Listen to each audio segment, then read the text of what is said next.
All right, today we're jumping headfirst into a YouTube channel that is just completely blurring the lines between a hobby and a high stakes, wild adventure. We're talking about a channel that turns shopping for exotic pets online into some of the most unscripted, high octane drama you'll ever see. So, get this. That right there, that's basically the mission statement for the Fish Guys. And their goal isn't just to, set up a pretty aquarium. Nope. They're building a massive predator warehouse, and they're stocking it with creatures they find in the absolute wildest corners of the internet. So you have to be wondering, right? How in the world do you even get your hands on some of the planet's most dangerous sea creatures? Well, it all starts with a very, very risky dive into the shadiest parts of the web. I mean, this is not your local pet store, okay?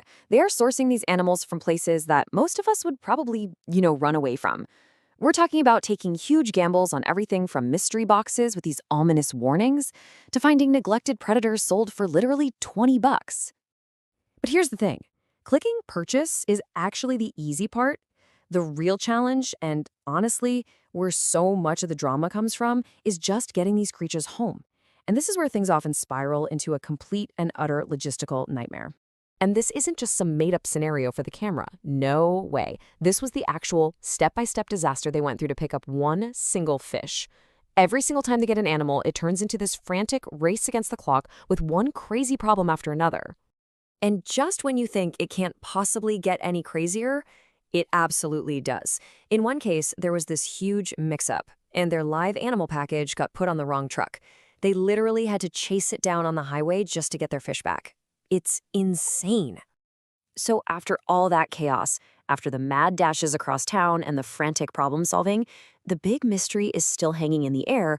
What is actually inside these boxes? This is the moment everything has been building towards. And the payoff for all that struggle? It's the dramatic reveal of some of the most unique and a lot of times the most dangerous animals you can find anywhere in the ocean. Like, check this out. This incredible creature. This was the abandoned shark they rescued from that murky $20 Craigslist tank, an animal that's worth over $1,000 just left to rot in filth. And then there are these moments of just genuine, heart-pounding danger. Unboxing this thing is a life-or-death gamble. They were told it was a silent killer, and man, they were not kidding. Even a tiny little poke from one of those spines can be fatal. And this monster? This is the sea beast that was inside that giant padlocked crate, the one that caused that whole logistical nightmare. A true apex predator delivered to their doorstep after a wild chase across town.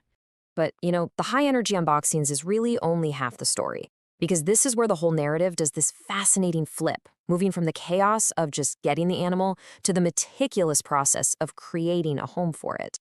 And this really shows you what they're all about. It's all about transformation. They take animals from these truly horrible conditions. I mean, the water in that shark tank was so bad they called it chocolate milk. And they build them these incredible specialized habitats completely from scratch. And these aren't just fish tanks, They are meticulously designed ecosystems. For that walking shark, they built a custom-made tide pool chamber just so it could perform its natural hunting behavior on camera. It's this amazing blend of animal rescue and scientific enrichment. So, when you put this all together, when you zoom out, what is this whole phenomenon really about? What's the big picture here? Well, their success really boils down to this incredibly potent formula. You've got the suspense of a high-stakes unboxing. Then you mix in the unpredictable chaos of a reality show. You layer on these mind-blowing facts from a nature documentary, and you top it all off with the satisfaction of a really cool DIY build. What you end up with is this whole new kind of entertainment.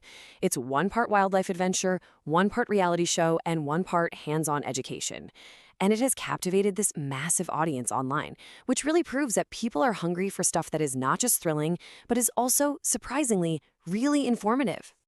And that kind of leaves us with one last, really provocative question to think about. As we get all this crazy access to the world's most exotic wildlife just through our screens, it really makes you wonder, where's the line anymore between just being a pet owner and becoming a monster collector?